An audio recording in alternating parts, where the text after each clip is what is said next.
Today's scriptures can be found in the book of Ecclesiastes. Let's be still now in our heart and mind and prepare to listen for reading of text that is holy.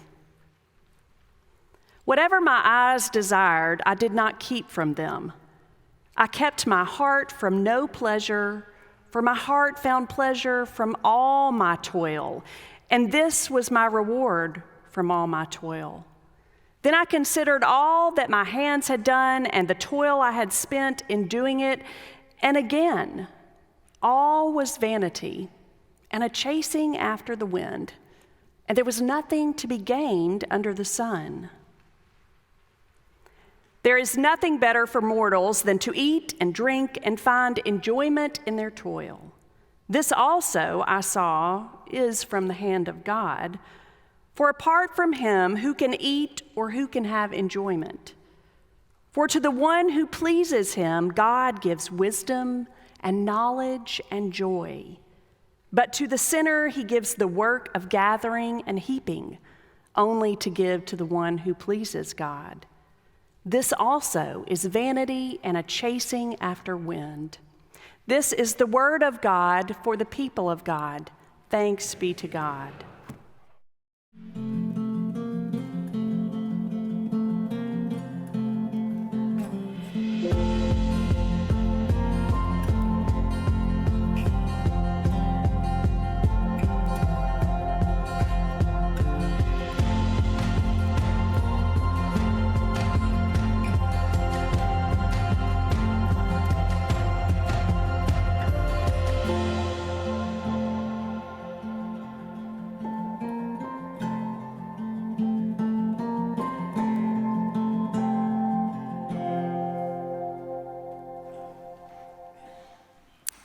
Back in the summer of 2015, my wife and I were able to finally sell the first home that we ever purchased together.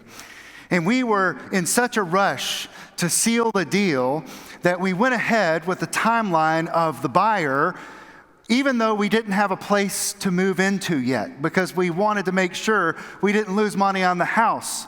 And we just looked and looked and looked, and we couldn't find a place that we felt like was our next home. And so when the house sold and we had to move out, we moved into an apartment for the summer for about 3 months. We did a 3-month short-term lease.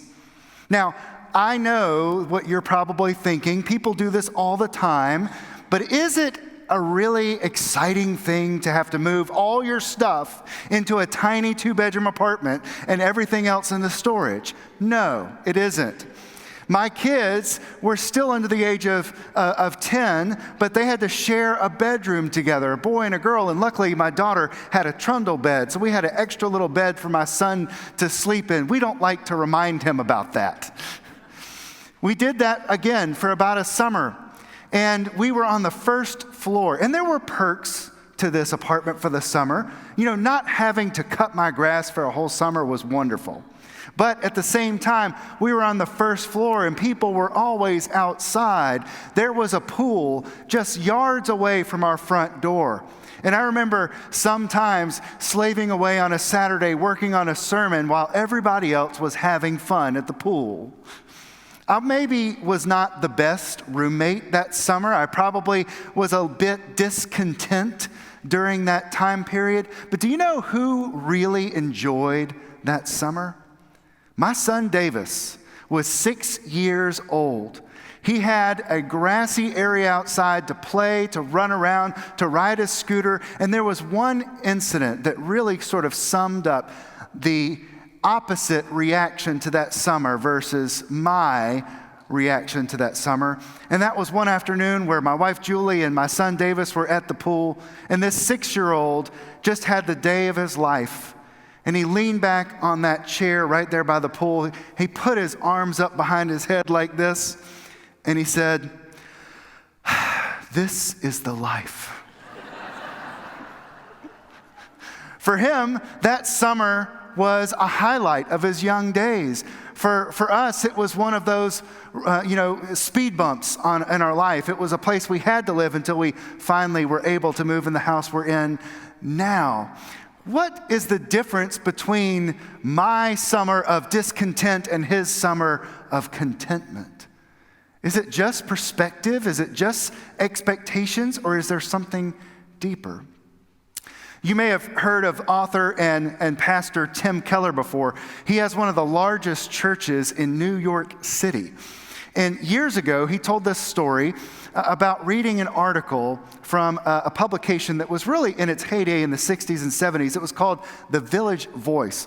And there was an author who's not a Christian, but who was talking about this idea of discontentment and putting all our hopes in one thing or another, looking forward to something that would just fix our broken lives. And this is what Keller remembers this author saying. Her name is Cynthia Heimel. This was written in 1990. I pity celebrities. No, I really do. Sylvester Stallone, Bruce Willis, Barbra Streisand, they were all once perfectly pleasant human beings. But now their wrath is awful. You see, Sly, Bruce, and Barbara wanted fame. They worked, they pushed, and the morning after each of them became famous, they weren't happy. Because that giant thing that they were striving for, that fame thing that was going to make everything okay, that was going to make their lives bearable, that was going to provide them with personal fulfillment and happiness, had happened to them. And they were still them. Their disillusionment turned them howling and insufferable. It makes me think of that lyric from U2, I have run, I have crawled, I have scaled these city walls, and I still haven't found what I'm looking for. In a sense, these stories and this lyric remind us that there is a part of our lives, if we're not careful, are spent running and toiling towards something that we think is going to be better for us, that's going to make our lives meaningful, and it's going to make us happy. It's going to bring us that contentment where at the end of our life, we can lay back and put our hands over our head and say, it was a good life. But sometimes, if we're not careful, the very things that we are working towards are not really all they're cracked up to be. In fact, it's almost like an image of someone slaving away, toiling on a treadmill or in a stationary bike. They are putting all this energy into going somewhere, but guess what? They're still in the same place. They haven't moved at all.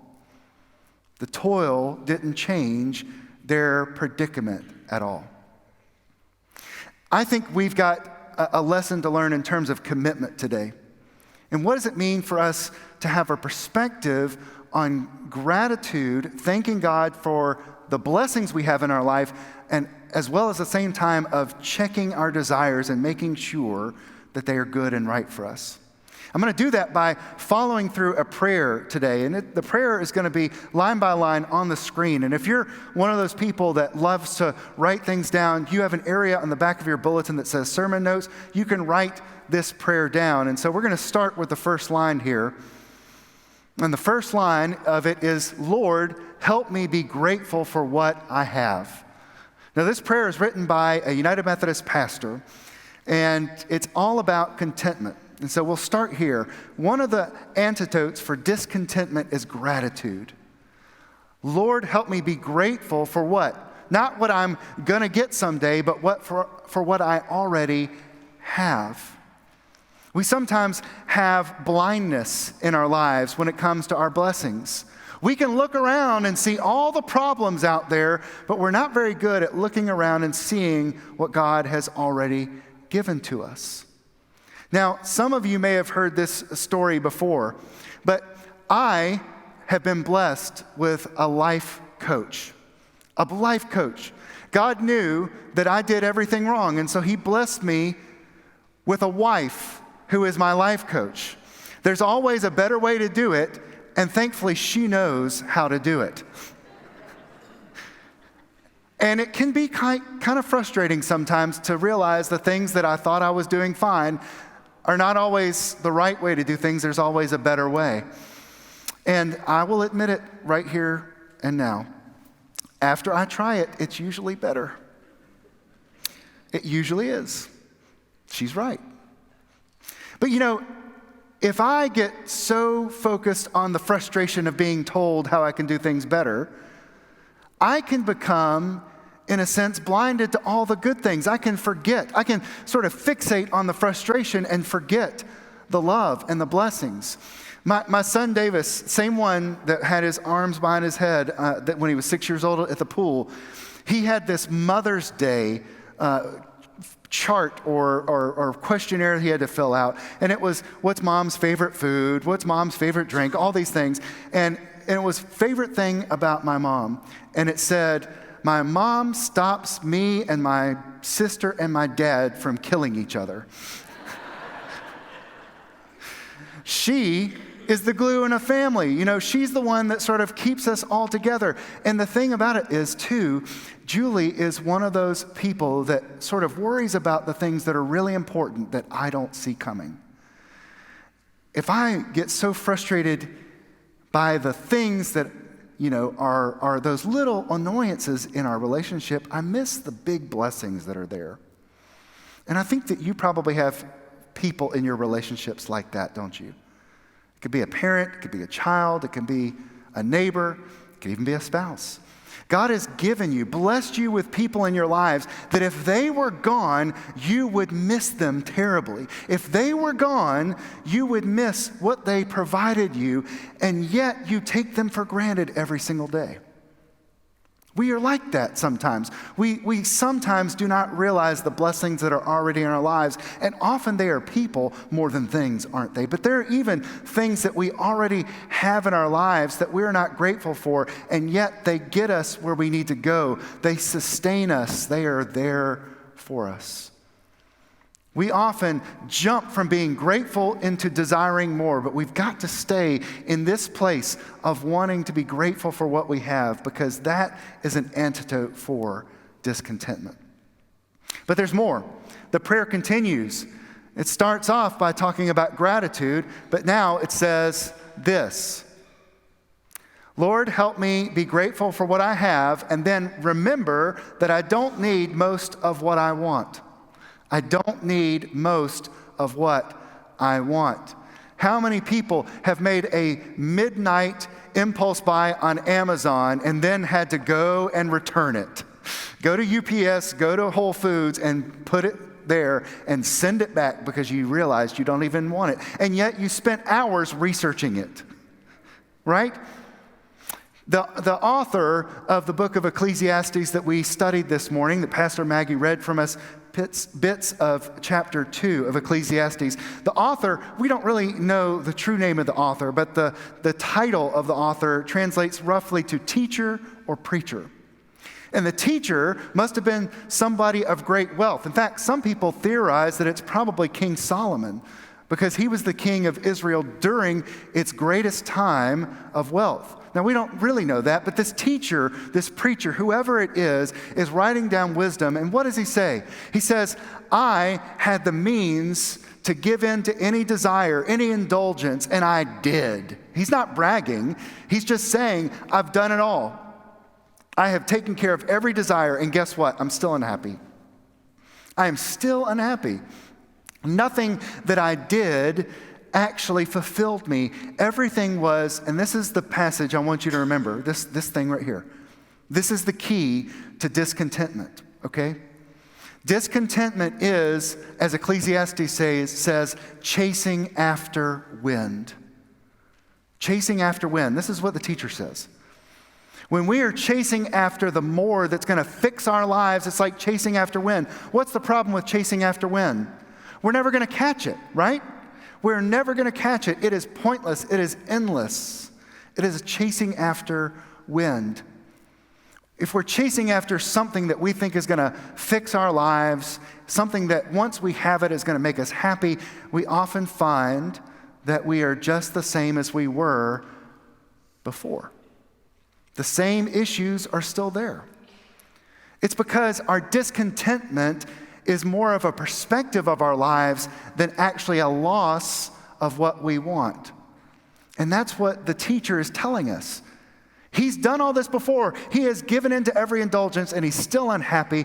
He has to work on his own wants and desires, his own perspective, his own expectations.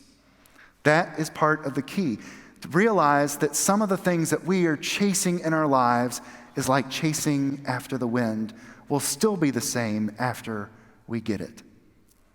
So that's the second part of the prayer, is to remind ourselves that most of what we want, we don't need. And listen, I am just as guilty as anybody else of all the things that are on my shopping list in my cart right now that I'm waiting for permission to buy from my life coach. I'm not joking. That brings us to our last part of the prayer. So you can write this part down too. The last line is joy is found in simplicity and generosity. Joy is found in simplicity and generosity. Now, what do I mean by that? Joy, contentment, is not found in the pursuit of things. It's usually found in the simple things, the relationships that God has already blessed us with, the church where we get to worship, the house we're already in. Simple things, the things that really matter. Rick Warren, who's a pastor out in California, says that there are two things that we need to get right for contentment. The first is, life is not about things. It is about the things that last forever. So if you can think about the things that last forever in your life right now, if you could look back to all the things you've done, all the people in your life, all the things you have purchased, how many of those things have lasted the longest? And often those are the simplest things, not the most complex things. They're not the things you wanted or desired the most, but it's the things that have gotten in your life the longest because they matter, they mean something. Life is not about the pursuit of things, it is about the things that last a lifetime. And the second thing that Rick Warren wants us to remember is that if we are going to ever have enough, there are only two ways that we can have enough. One is work harder. If you work harder, you can get enough. The other is want less. Want less.